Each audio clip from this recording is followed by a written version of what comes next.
this should work this time.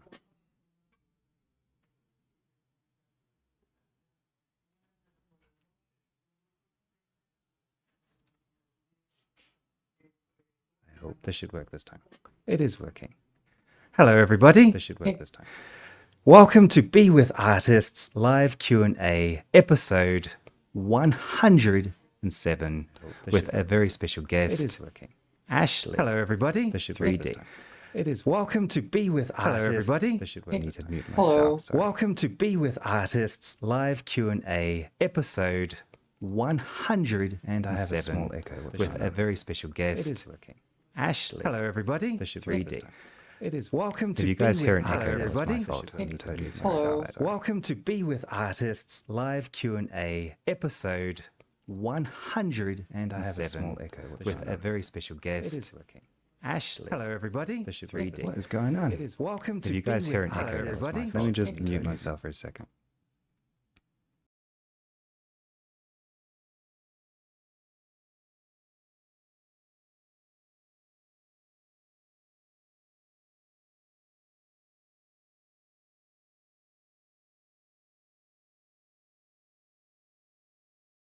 The echo feedback loop has finally ended, and we're now back onto a live stage. Thanks for your patience with the technical difficulties. In the stream, I will edit this out, and we can finally start again. So without further ado, episode 107 can now finally begin. The echo feedback loop has finally ended, and we're now back onto a live stage.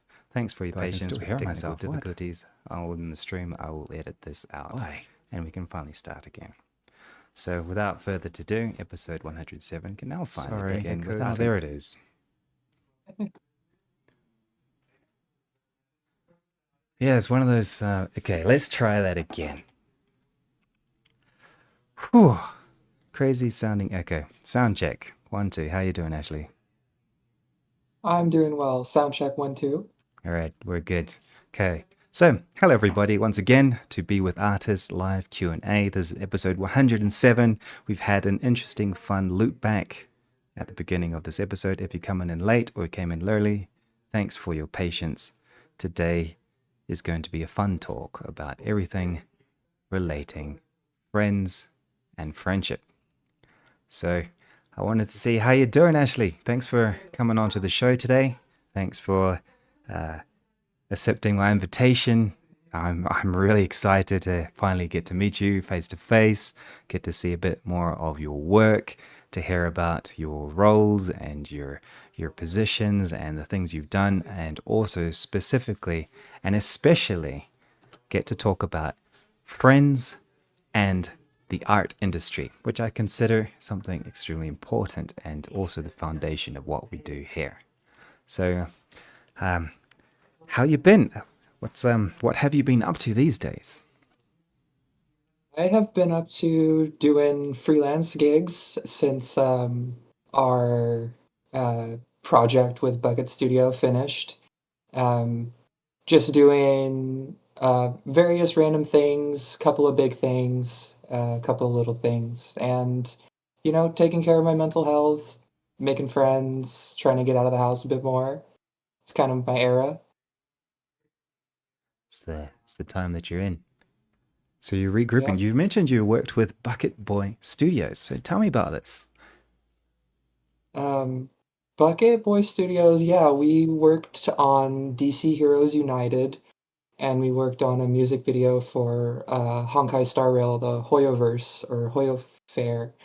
And that was a really awesome project. Both of those were really awesome projects. They were very challenging, but like all of us gained so much XP from them. It was my first time working with a big team like that, so it was really cool. Wow. First project with a big team and you're already working with amazing, massive clients. How was the experience with having such a high profile client as a first gig? Major gig. Yeah, definitely, like a lot of anxiety on my side from it because I was just like, oh man, all I've done is like Fiverr gigs up till this point. I just sure hope I can hack this, and we managed to get through it together. But it was really cool. I got to see a side of like, media that I've never seen before. It's just the production process and everything was so fascinating and interesting. Wow, I love it. I love it. Okay, so that's the first particular project, and it was huge. So, with your experience getting into this, I guess you suppose I've noticed that you've been a geometry nodes specialist. You've also been working with NPR. We've had three particular art pieces showcased here and during the campaign, and I wanted to see with this particular art pieces. You've done NPR geometry nodes. What kind of art styles do you like to work in, and how do you work in it? What kind of artist would you consider yourself? I think I'm kind of a generalist, but I definitely specialize in like tech art. I do a lot of proceduralism and generative design. But as far as like style goes, I really love sci-fi. Um, I'm a big fan of like Nihei's comics, Blam or Blame, and like mega structures and just like far future stuff. So a lot of my work kind of orbits that general area. Oh, that's actually pretty decent. So, what are you currently working on these days as an artistic project? Um, the past few weeks, I've been working on a megacity generator. Just because I noticed every time that I make some sci-fi art, I end up making a city generator in some form. And I thought perhaps if I had a comprehensive solution instead of like pulling terrain data from Google, I could make art faster and better. And a lot of people were super interested in it when I posted it on Twitter. So I decided to double down and like make it an actual thing that people could hopefully buy soon. Um, That's good because you just recently released a small shader that actually is now part of the prize with a PS1 kind of vertex snapping with geometry nodes. This was your last project before this current one right now, right? yes, yeah, it's an effect I really like, and I've struggled for a long time to get it to work like as like a one-click solution, just due to some of the limitations of geometry nodes. But the recent 4.5 update changed that, and we now have a better camera info node, so I was able to finally make it happen. Yeah, that camera info mode changes everything with many types of effects. I love it. Yeah. I remember that.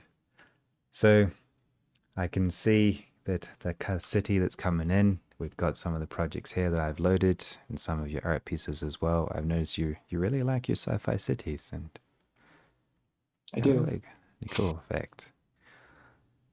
So when you were working with that particular game project or art project, you did a lot of what were I've heard that you were in the technical direction kind of role, developing tools, developing aspects. What kind of elements were you building? Yeah, on both Honkai and DC, uh, I was pretty much like constructed the entire pipeline for the studio from scratch. Um, Ooh, from and zero. a lot of just like yeah, from zero. It was pretty much zero. I mean, there was a little bit of organization, but we definitely had to do like an overhaul pass on everything. But yeah, asset management, automation of like play blasts and like submitting renders. I made a kind of ad hoc render farm that people could donate their PCs to from the studio to get shots rendered out faster. And a lot of basically just trying to make Blender as easy and straightforward as possible for the artists on the team so that we could spend less time thinking about what to click and clicking and more time like actually doing the work. And also just like trying to mitigate, accidents and errors and various issues that cropped up during the pipeline, during the production process. It's quite a role and quite a position that you did, an ad hoc render manager for quick and easy submissions. Yeah. That's beautiful. So I guess you're We very called it our render garden. Oh, render sorry. garden. I like the Yeah. idea of It's render not a garden. farm, just a garden. A little garden with a couple of carrots Yeah. and herbs. I love it. So I guess that also like okay, so you got your geometry nodes, you've done big hitters as your first freelance, you're currently working on these, you're developing your tools to make life easier. You've done also add-on development, and I guess you're very versed and know the back Blender back to front. So I would say so, yeah. There's a lot that mystifies me still. However, we were just talking about that. that is true. I mean, Blender's a wild beast. But so what was the inspiration that pushed you into learning all of this? How did you begin?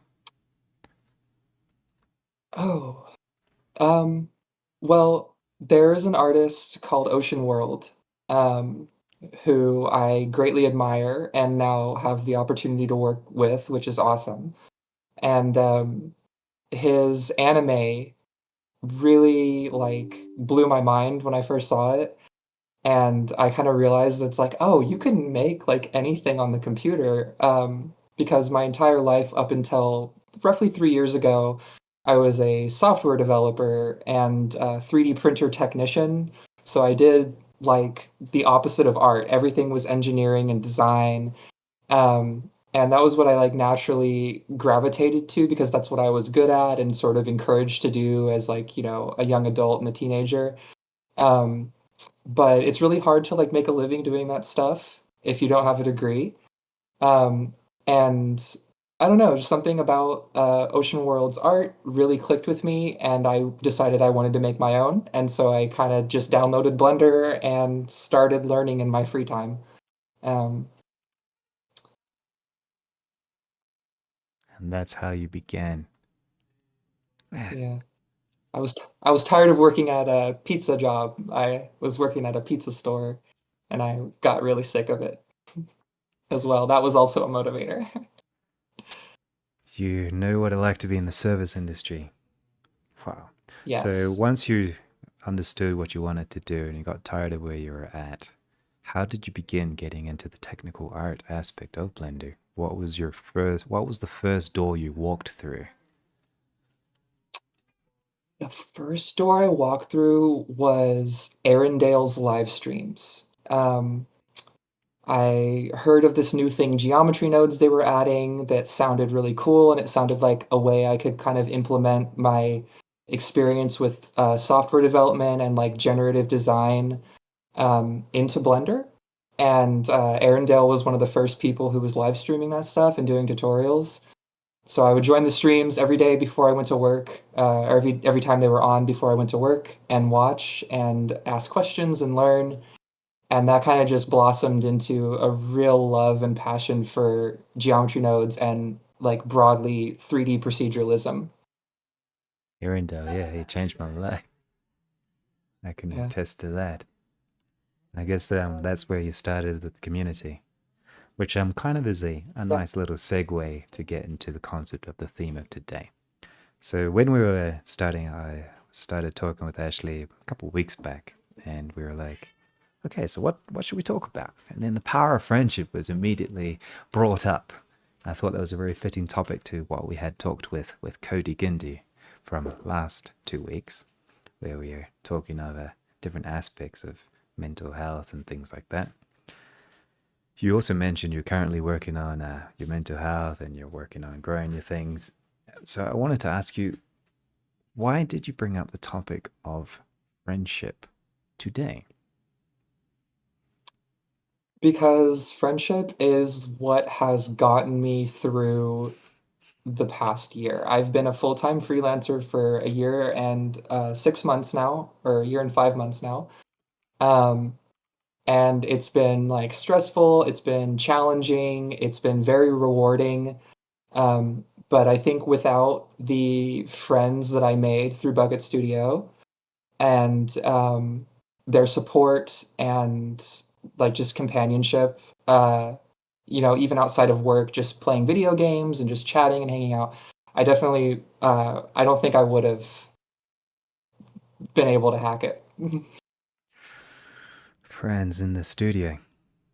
I'm glad they could Yeah. support you through that because it must have been very stressing. I think, from what I understood, that you had hundreds of shots to organize over a period of less than half a year or even within a trimester that you had to cue, render, light, set up, and stage. I know it's inside info. There must be a DS, but I assume this project was massive. So, so what kind of support were these friends in the studio like? What makes a good friend in a studio environment? I think that being a good friend in the context of the art world and the studio itself is well, one of them for sure is teaching each other things. Um, that is something that we all do. We've all learned a lot from each other. I had like never put down a keyframe on an armature before I met Bucket Boy. And now I've been starting to like make my own VTuber because I know like I can have it. I've like seen him do so much, and he's helped me understand so much about animation, as well as like I think just like support, just like genuine, honest encouragement and honest feedback and positivity go a very, very long way when it comes to supporting other artists and especially people that you consider your friends. Lift each other up. Basically, that's what I consider to be a good friend. Lifting each other up, an edifying sense of support, and there's a Greek word for this, the sense of philios, companionship and support through mutual comprehension of effort, as as if you are soldiers in arms and Yeah, shared battles and challenges, and you share each we other's have definitely techniques. shared battles. That's beautiful. So, when it comes to the industry, these friends, I noticed you mentioned, okay, so you've had your support, you had your team that you could trust, that you shared with each other, and you managed to push through thick and thin within the studio. How would you consider friendship as, would you consider friendship, first things first, a yes no question. Would you consider friendship important not only inside of a working environment, but also outside a working environment as an artist? Yes, very much so. All right. And so in this case, how important is it and why? Why is a friendship outside and inside the I working think it's environment? essential. Sorry. Yeah. I think it's essential. I think like I mean, when you look at it from the perspective of like who does the average person get to interact with in their life and who do they get the opportunity to form connections with? Um, it's your family mostly, which some people are privileged enough, lucky enough to have a family that really gets them and that they really get along with, and other people don't. Um, and there's like a million and one strangers, but if you don't connect with those people and become friends with those people, you never really get to see that inner world they have and their perspective on things. And I think that being able to connect with people and get to know them in a way that is beyond just either work or just like casual interactions is really essential to enriching yourself and them too. I feel like it is just like a net positive for everyone, and it keeps you grounded too. It keeps you remembering who you are when stuff gets tough. You know? It keeps you grounded. It keeps you aware of how things really are. That's an interesting topic you thought up. Yeah. I've noticed that when new people come in, there was a voice chat that I talked to. A friend mentioned, "Well, how do I get work?" And then a lot of the answers from everybody who are connected there, a good maybe 10 people, a lot of them say, "Wow." A lot of it's get putting yourself out there with a good portfolio. Yes is number one, but sometimes it's luck and who you talk with and who you know. So when it comes to being outside of work, uh, but you also mentioned that the economy, I guess you could say, the economy of emotions and attention and is more than just cash or more than just providing a service or providing a product. You mentioned there's also a an exchange of emotional benefit, I suppose. So when someone's starting out in the industry and they don't know anybody, or they're just leaving home, or they're going to school, what would you recommend them in this world that's very digital and kind of difficult, really, to connect with people sometimes? From your experience, what are some of the life lessons or some of the lessons that helped you develop friendships, not in a very interested, self searching, or you mentioned a good friendship is someone who's out there to help, to collaborate mutually. How did you get to that point when you're starting out, when you know nobody? How do you make friends in the industry? Uh, well, I mean, I think it's really just being authentic, trying your best to be the kind of friend that you would want to have. Um, and over time, I mean, not everyone's going to be your friend, not everyone's going to be one of your people, one of your tribe. But I think that if you're genuine and you accept people for who they are, um, and yeah, just try to be the friend that you want to have to people, and you will gradually attract your tribe, your community, the people who you really get along with. Like for me, in the people that I've made friends with over the years, we're goofballs with hearts of gold is kind of where I've realized my people are is like I need to be silly, but I also need people who really do care deeply about each other and the world and themselves. Um, yeah, I like that answer. We find I guess it takes a little bit of trial and error and putting yourself out there at first, I suppose.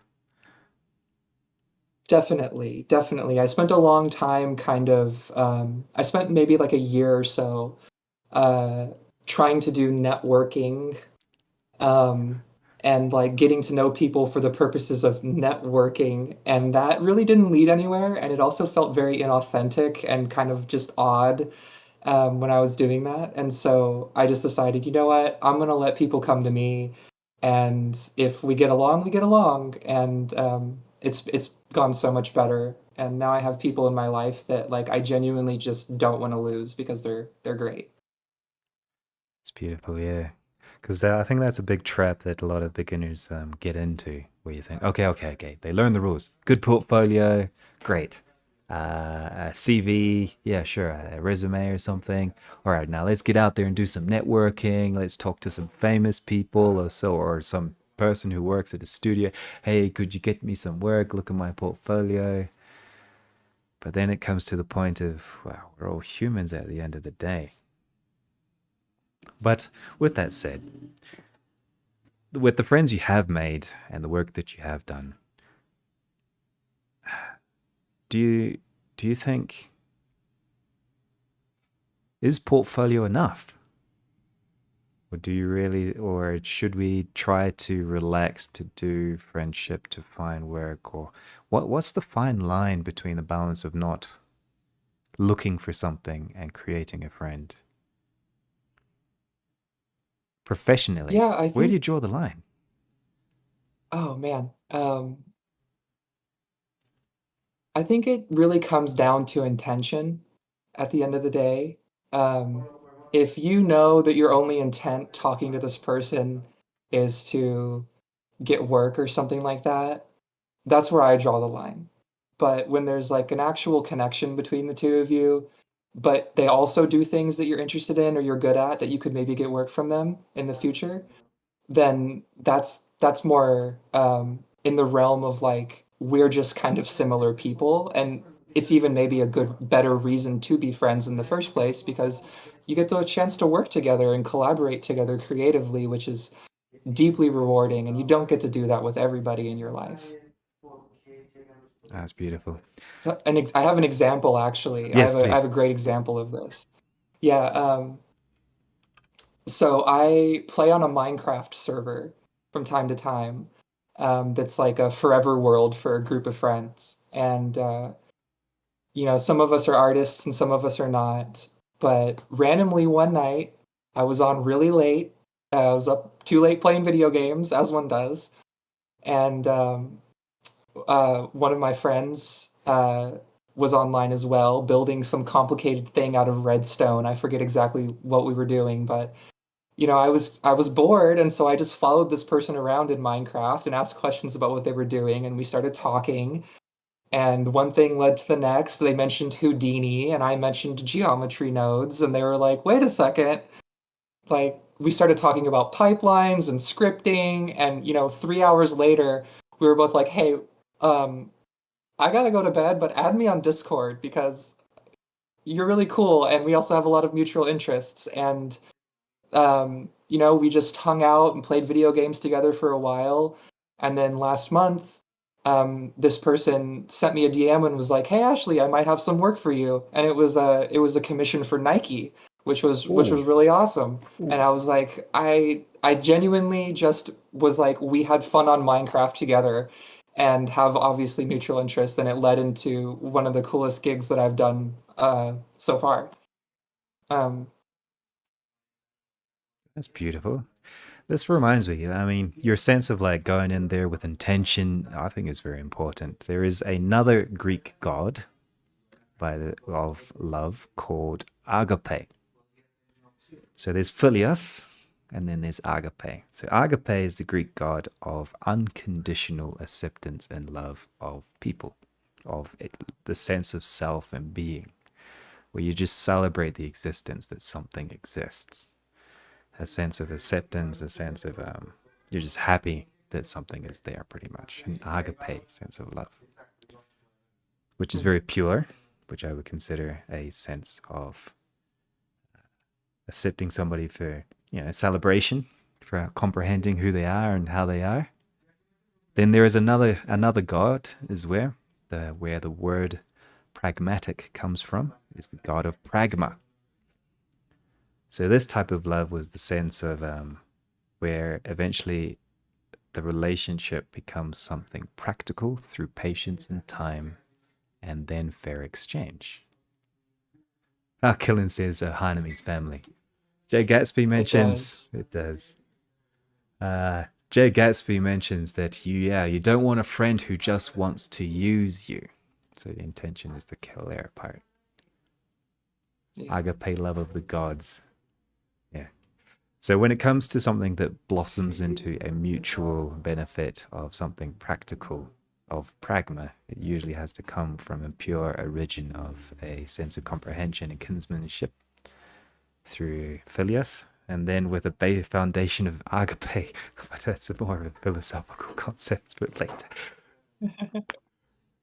All right, that's an interesting way of doing it. So as a new artist, I'm kind of like getting to know people, and you said, man, being authentic and putting yourself out there. How do I do that in social media as an artist? Where would you begin? Well, I've kind of come to a formula which makes it sound formulaic, or not genuine, but I've kind of come to understand what works for me and what actually yields some type of engagement. Because obviously, social media, a lot of it is about getting engagement, but you want to do it in a way that reflects your perspective on the world. So, for example, I like to joke around a lot. I like to laugh. I like to make people laugh. So I like to post Blender memes and memes about 3D art in general because that is something that I genuinely enjoy, and if people enjoy that too, that's even better.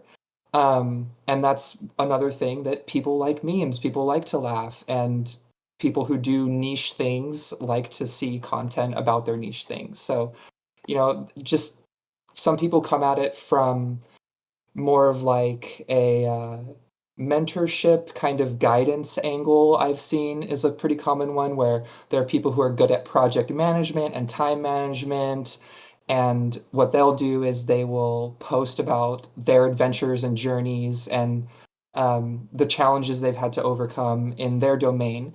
And people learn from that and people relate to that. And that that brings in engagement, that brings in new followers, whatever. But at the end of the day, for me, the key point is that you're relating something about yourself so that people can see that you're more than just a name and a face on a computer. You're a real human being with a unique perspective on the world and a whole entire life history behind you that is important and deserves to be known. Um, so that's what I suggest for newbies is kind of reflect, think about what you value, um, what you want to achieve, and how you can relate that to other people. It's a good formula. It's also very organic at the same time. There's a lot of self-discovery. Yeah, and art is partially a journey of self-discovery because, I mean, you gotta pull your ideas from somewhere, right? And they say that, everything that comes out of you is like input-output system, you know? Um, A bit of a process in between. yeah, a little bit of a process in between. A few It's a nodes in there. few nodes in there, and anything could be. Putting yourself out there could be from Minecraft to a social network to videos on YouTube. It could be anything, or your own website. Yeah, I noticed yeah. your link tree is very complete as well. You've got a very multifaceted angle of putting yourself out there, which I consider very, very clever. I try to make it as easy as possible for someone to like minimize clicks, not have to hunt around. Minimizing clicks, even on the Yeah. social front. That's good. So I noticed though that sometimes with friends, like when you make a friend, things can be sometimes informal or things can be a lot more relaxed. But sometimes when you're in a professional environment where you've got clients at risk, where you have a lot of money at play, deadlines coming, and the anti-click club. So, how do you balance professionalism with a social, front facing, self expression kind of way and informality? Do you consider that there is a bridge of some kind, or or do you think one comes with the other? Is there a difference between being professional and being friendly? I think that professionalism should be friendly. But obviously there are varying degrees to it. It's like a seven-layer bean dip sort of situation. Not everyone gets to the bottom, but you definitely want to offer it. And to the capability that you can. You're not always going to want to be close friends with every client that you get or every coworker that you have, but I think people respect and value um, authenticity, especially nowadays when so much stuff is very calculated and very formulaic, designed to appeal to the most people and so on and so forth. That a lot of times, and I've been told this directly. People have said, your honesty and like transparency about just like who you are and what you do is really refreshing. And I've made friends that way too. So I opened up about something or I posted about a struggle that I was going through, and someone sent me a message and they were like, "Hey, we don't know each other. I'm just a client that you had last year, but I've been through the exact same thing or a very similar thing you're going through right now. And if you ever need someone to talk to, I'm here for you." And that support was really, really useful for me. It was really good for me, and it blossomed into a friendship that lasts to this day. So I think it just depends. You have to use your best judgment while also just trying to remain authentic. And yeah, I like that. That's good. White Rooster has added to that and has mentioned that people connect with people who are real. No one likes someone who is fake. Secretive Plotter on YouTube has asked, do you believe in work-life balance? Some think that in order to achieve greatness, you must put every second into your craft. Do you have a system to make sure you aren't a slave to your passion? Oh man. Honestly, I do struggle with work-life balance. I am very ADHD and I put my everything into what I do, and sometimes I put too much and I feel drained and I feel burnt out. But it's something that I am actively on a journey of discovering. Um, I do think it's important because I've noticed the times when I felt the least creative is when I was doing too much and I was working on too many things at once. And not touching grass enough, basically. Uh, so yeah, and that's where friendship also comes in important too, is like Mm. if you have friends outside of the Blender world, um, you can go hang out with them off of the computer and do something physically. Like I love skateboarding, and so every now and again, I choose to not even touch the computer for a day and go ride my skateboard and hang out with my skateboarder friends and fall on my butt and have a good time and get all dirty. It's great. Hit the ground hard. Good one. Yep. Throw myself off some stairs for fun. Why not? Bruise the shins for fun. Yeah, sounds great. I love it. It's not for everyone. Yeah, Jake, as we mentioned your concept of like being real is like sometimes the psychology to branding, this psychology belongs or pertains to branding as well. If the brand doesn't resemble something human, characteristics, values, they won't connect with the branding. I guess it's a connection. Yeah. Bucket Boy mentions there was a chat here all this time. Yeah, I want to. We're having a kind of a guided conversation here, but I've invited on YouTube. If you have a question, ask away and feel free. Same in Discord here in the side chat. I'm paying attention. If you have a question that you'd like to ask Ashley, we'll continue. So I'm going to move on into my next question. Is so it's going more on a left turn. So we've understood that friendship is about the intention, it's about being genuine, about being yourself, it's about being putting yourself out there, making it as easy as possible to see what you do, how you do it. It's also going into a world of connecting with people for similarities and support and sharing resources with people who are willing to share.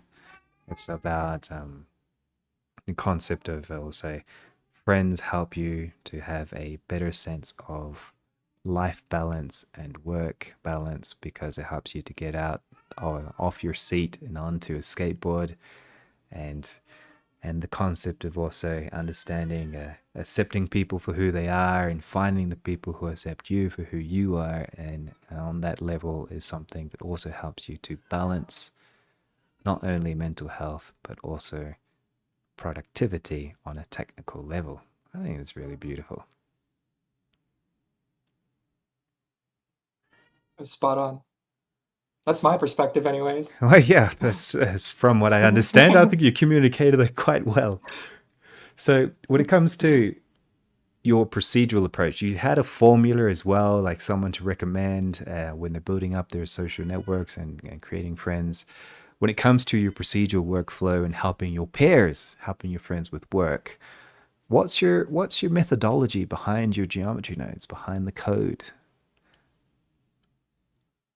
Oh man. Um, well, I mentioned I come from a software development background, um, and a lot of that is breaking down big problems into little problems. Um, so with geometry nodes, I always try to kind of ask myself the question, okay, what do I need to do to get from A to B? And if I can't think of that, I think, okay, what do I need to do to get from A to A and a half? Not quite B, but A and a half. And if that doesn't work, break it down further and further and further into the simplest possible problem. And once I have that problem solved, well, now I have the seed crystal of the whole thing, right? And then you can build from there. Um, so that's always been my approach towards software and engineering and now proceduralism in general. Seeing the big picture, seeing the destination, breaking it into smaller steps to try to get there a bit closer. Yeah. Fan has mentioned that you've taught more in the last year of knowing here than like 90% of the time in Blender. You're a very good teacher. Wow.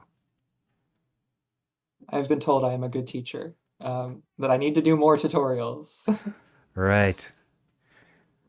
I guess this would be, well, let's see if we can apply this process. Okay, so here's the destination. You need to do new tutorials or more tutorials. You want to teach more. You want to share your know-how with the world, which is extremely valuable as a technical artist, not only developing pipeline software and tools and providing geometry nodes and saving clicks and saving lives inside of the studio. So the problem is we need to get this information out there. That's the big picture. So let's apply your process. What would you do, hypothetically, to get that information out there better? Well, for one, I need to create content, but about what specifically? What specific tutorial? Perhaps perhaps a problem that I have personally encountered with Blender or a problem with the process of being a procedural artist in general. Um, one that I applied this process recently thinking of a tutorial. One tutorial I want to do is how to think with nodes, um, which is going to be a more general purpose tutorial, not building anything particular, but sort of explaining the the broader process of problem solving and creation with geometry nodes. Well, that would be an interesting one. So Yeah. understanding the topic, understanding your need, you kind of have the like, what do you want to make? All right, so now you're in the content creation part. You reach in the first step and you've realized it's going to be a little bit big because you need like an example file and maybe some key points or a presentation or something to kind of get your point across. Um, Now what? You've reached A.1. Yeah, just time for 8.2 now. Point two, yeah. Well, the first thing to do would be to make sure that your system is ready to create content. Um, so install OBS, get a capture software, do all that stuff, get a microphone, make sure you're ready to go, and that you can make the kind of content you want to make. And then start working on your project file. I always do with tutorials, I do things twice. I do it one time to do it, and then I do it a second time thinking about how I'm going to explain this to someone. Um, so that's usually the first step of the actual creation process. And then once I've done that, then I would need to go through and actually record the video. So find a time or make time to start recording and set a goal for myself. I want to release it by this period, or I want to be done filming by this period. Whatever works for you. It's flexible and it's based on, you know, your schedule and your life and how much energy you have. But set a goal for that and then start incrementally working at it because you're not going to make an hour-long tutorial in one day. You will go insane. Like you're going to have to take it bit by bit, and then the editing, of course, is its own beast, and you'll have to take that bit by bit. And it's a lot more manageable if you can say, okay, I will spend 2 hours, 3 days a week, doing this until it's done. And if you fall behind schedule, then you know, hey, maybe this weekend, instead of taking a nap or instead of watching TV or something like that, let me double down and do a little bit more. And that feels really good, in my opinion. That is this very satisfying feeling when you have something to work for and you can put a little bit of extra into it and get it done on time, even if it's a personal project. Um, it makes me feel competent at what I do. Mm. Super structured and clear. Just break it down really quickly. So, Les has asked another question about the process. Okay, so you got a big project, you're working on the pieces. So, explain to me like I'm five. How do you go forward with a concept of having like over 100 nodes in different node groups? How do you organize your mind and your process there? Just yesterday, you published a post of a giant nest of nodes. It looked like a freaking factory of something. It was wild. So, but you had it also neatly tidied and packed up. So, how do you keep this modular and human readable and to make sure you're organized in that process? I keep notebooks. So here are my creative notebooks um, that I keep. I also journal in them too, but a lot of sort of I call it crystallized thought, which is just basically mapping out your thought process. Even if it's a little bit fuzzy, you can use symbols, you can use pictures, arrows, words, whatever works for you, and mapping it out into something visual that you can come back to. So you can see here I have some chicken scratch craziness, but this is my thought process for a procedurally generated dungeon system to make a dungeons for a game. Um, and I was having a really hard time keeping all the information in my head. And so at some point, I had to crystallize it and put it into the physical world so that I could not lose my mind. And here's another example of a system I was making, which was like a solar system in a jar art piece. And I was, again, having trouble keeping it all in my head. And my brain was flitting from thing to thing, and I was forgetting stuff. So I just kind of wrote this crazy diagram um, that doesn't probably make sense to anyone but me, but it makes sense to me, and that's what's important. So I strongly encourage keeping some type of creative journal um, to keep yourself sane. Creative journal and also on paper. That's kind of cool. I like Yeah. that idea. I use a lot of journaling on my phone actually, and like to spend time there. It has the pencil, so you can just do some handwriting. There we go. That works. Fascinating. All right, on to the next question. So, okay, Les liked that answer because he was asking in the context of that same post from yesterday. He wondered how it was readable for everyone. So this goes on to my next question. When it comes to like a friendship and things, you mentioned less clicks, usability, but you also have a very technical mind where you see the big picture, you see the destination, you go through each process and you develop the concept. How do you develop your tools for your friends versus develop a user experience that's really at the level of your friends, unlike your own?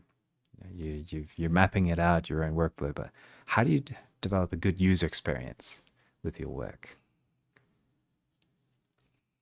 Um, well, for me, and Hojo is in the chat. He helps me with this. He's given me so much good feedback on tools because I use him as my little guinea pig. Um, whenever I have an early build of something, I send it to him and he would test it out and break it and have like three or four different suggestions. So that's one is actually send it to people and ask them like, "Hey, how does this work for you? Like what's confusing about it?" And you will get an insight into how people think and the way that they sort of prioritize their attention. Especially within Blender, there's so many menus and panels and options, and everyone has a little bit of a different um, kind of like attention distribution to what they really notice right away and what takes them time to hunt for. and so on and so forth. And then another thing is to really ask yourself, what is the purpose of this tool? And what are the motivations of the people who are using it? What do they actually care about versus what do I as a technical artist care about? Because I will make a tool that has a million buttons, a million options, every configuration parameter. It can save and load from a CSV file, presets, and I'll go overboard because for me, that's what I value. I value modularity, I value control and detail and all of these things and like technical robustness. But other people might simply want a single button that does the thing and they don't care about all that other stuff. So I may not waste my time doing all that because I'm not making it for me, I'm making it for someone else. And the end goal is to help the artist accomplish what they want to accomplish. It's putting yourself into the other person's shoes Yeah. and listening to their experience and opinions. We interviewed Pojo in the second season. I really loved that interview quite a bit. We should have you back on the show. Yeah. Pojo's great. One of my closest friends. That's beautiful. Wow, I've been playing around with one of your products on Gumroad. Yeah, with the compositor lines. That's good. So how are we doing for time? Oh man, we got 10 minutes left. Okay. So time is floating by. I've been enjoying myself, just poking around your files, looking at the compositor setup, also the geometry node setup. Unfortunately, the file you sent me had missing textures, so it was very pink. But I highly recommend. We currently have a splash screen competition, so I wanted to ask you.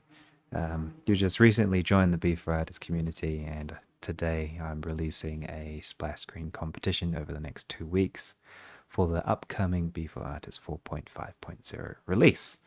So I wanted to ask you, talking about usability and also about doing things and developing things for your friends, yeah, depending on their kind of the use case scenarios or the concepts.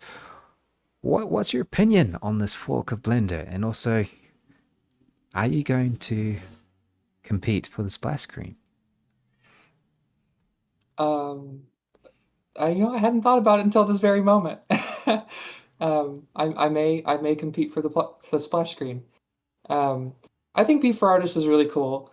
Although I don't use it personally anymore. Have used it in the past. Oh wow! I Yeah, I have used it in the past, and I think anything that makes the process of getting into Blender easier for people, more intuitive, um, is a great thing because Blender is uh, looks like a freaking spaceship computer when you're using it sometimes, and everything is buried away under a menu or a drop down or a panel or something like that. And I know how much time I have spent over the years just hunting around for something in Blender, not knowing what to Google because I forgot what it was called, everything else. And, not everyone has that kind of like insane drive to just like figure the thing out even if it takes all night. Some people are like, I gotta go to bed. I have work in the morning, and they never figure it out. And so I really, really admire the effort and all of the work that you have put into B4Artists because I think it simplifies a lot of things and makes them a lot easier for people to work with. Oh wow, that's a nice opinion. Cool. So, what can you tell me about this splash screen competition? What do you know about it so far? The splash screen competition? Yes. Okay. So today I'm releasing a splash screen competition. Yeah, that was a pretty silly question. All right. So I'll tell you about it. So in 2 weeks, on July the 15th, Blender will be releasing 4.5 with their latest updates. The work that we do at B4Artists is unfortunately stuck with forking from the Blender main, which means we get advances of what's coming. So we have the new compositor data block drop down from the compositor, which is revolutionary for pipelines. Let me tell you that. Ye- Oh, it's going to be so Yes. good. We're going to be having a number of other interesting features like API changes and the core. And I think next week we're going to have a new animation timeline in the animation editor directly in the footer of the animation editors. And we're going to be having a number of other interesting effects come into themes and cosmetics as well, and also texture nodes inside of the actual compositor.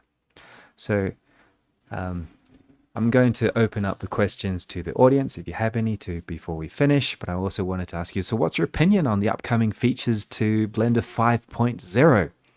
What's your favorite feature coming soon? Probably the compositor data blocks. That's like so nice because right now, and I'm not sure if they're going to include view layer options, but that would be really cool.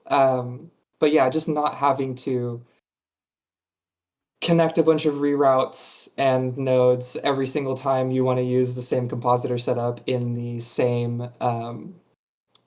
project. And with that, we will be able to use them as assets. So if you update your compositor setup, it'll just propagate and you don't have to worry about it. I'm really, really excited. Yeah, I think I'm excited about that too. Oh, it worked! I was a little bit worried. I We added the compositor asset shelf before Blender has, so we could tag your assets into the asset shelf to drag and drop inside of the compositor. But now I'm not Cool. sure how to do that on the top level. How is that in the properties? It's in the scene properties? View layer properties? Ah, or you just drag and drop up here. Up here? No? Dragon. Oh, crash. Oh, Okay, let's try that again. sayonara, Blender. Sayonara. I was playing back there. Let's load up the compositor again. Oh, that's good. I like that. So what about the API changes? There is right now new blend files are no longer going to be backwards compatible beyond 4.5. The reason being, Blender has increased the bit size of names of files and data blocks to be more than 256 characters, and also you're allowed to have file sizes that are much larger than the hard limit of 2 gigs of data and vertex mesh data. But this unfortunately makes older versions of older versions of Blender not be able to load these new versions of Blend files. What's your opinion about these breaking changes that are coming in 3 months? Um, well, I think that they probably need to be done at some point, and I would rather it not be in Blender 7. I'd rather it be in like Blender 4 or Blender 5. Um, let me see. What was the Blender Big Endian? Yeah, Blender is getting rid of Big Endian, which for the non-technical among us is sort of like you probably know binary. Numbers are represented as a string of ones and zeros, and each number in it is like a different multiple of 2. It's like a different place value, kind of like your tens, ones, hundreds, thousands in the normal number system. And so it's basically the direction that you write the number. Do you write the biggest one on the left, like we do, and then go to the smaller and smaller numbers, or do you start with the smallest one and go to the big number, which would be backwards? And so Big Endian has the big one at the end, and Little Endian has the little one at the end. And they're switching that, which is like a huge deal, and is one of the main reasons that nothing's compatible anymore. So I think from a software design standpoint, it's a good choice, and I'm also excited about the properties, the way they're changing the properties, which will break a lot of add-ons. Because I think right now everything is just kind of in one bucket. all the custom properties, and all the system properties are just mashed together, Yeah, and you can't really enumerate through them very easily, and so on and so forth. that's true. I'm glad they're splitting that up. But yeah, it's going to be an apocalypse, which happens every time they do a major version bump. It is scary though. I am worried about my own code and my own projects and having to go through and save everything and make sure that all my assets are updated. And yeah, Yeah, me too. I just spent a whole month rebasing B4Artist just to get it compiling again with oh Blender. my gosh. Because they did LFS changes to the repository, which is really difficult to fork from. Because LFS data is stored in a kind of a separate way from Git, so you just can't merge. You have to pull Git, overwrite Git, push Git, and then do the merge. And we had a bit of troubles there, but it's all okay now. It looks like the questions have been pretty quiet today, which is kind of nice. But it's also as you've answered all of our questions quite nicely. So, oh, I did want to ask you with your line art modifier, the compositor line art, and did you use the new vector nodes inside of the compositor for this? I did. That was actually key. Um, I used it for the displacement of the line art, and I'm really, really happy with that. It's beautiful, You can yeah. hop in there. I think it's down at the bottom. Yeah, we have Voronoi the Voronoi texture, texture, the doing our multiplication. little multiply add. You're getting a uniform image coordinates. The image coordinate nodes is also very, very cool. Yep. You used to have to render out like a UV image for the compositor and then drag it in so that you could like read the color of Mm-hmm. it. Mm-hmm. It was so strange. It's actually also a relatively simple tree as well. Yeah.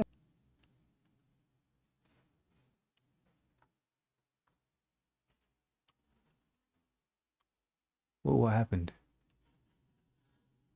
The stage just finished.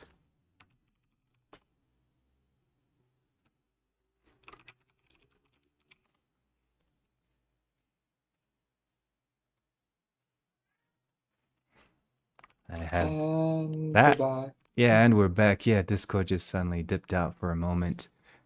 That was a bit odd. It just closed the event. 4.5 madness. 5.0 Yeah. madness. Blender crashed so hard it crashed your Discord. Yeah. Well, I mean, I guess it must be a hint to show that the event is coming to a close. Yeah. And well, it was really nice. But yeah, Alan Watts is here in the chat, and it's awesome you could join. He is super happy that we no longer have to map out the UV anymore. We can just use it directly from the image info nodes, directly in the compositor texture nodes right there as well. Working with vector math. Oh, it's beautiful. It's Yeah. going to open up so many compositor doors, especially with the compositor node blocks. I'll have to figure out why drag and drop of compositor assets is crashing. See if it does that in Blender too. Until then, that's excellent. So with that to say, do you have one final thought you'd like to share with everybody here before we go?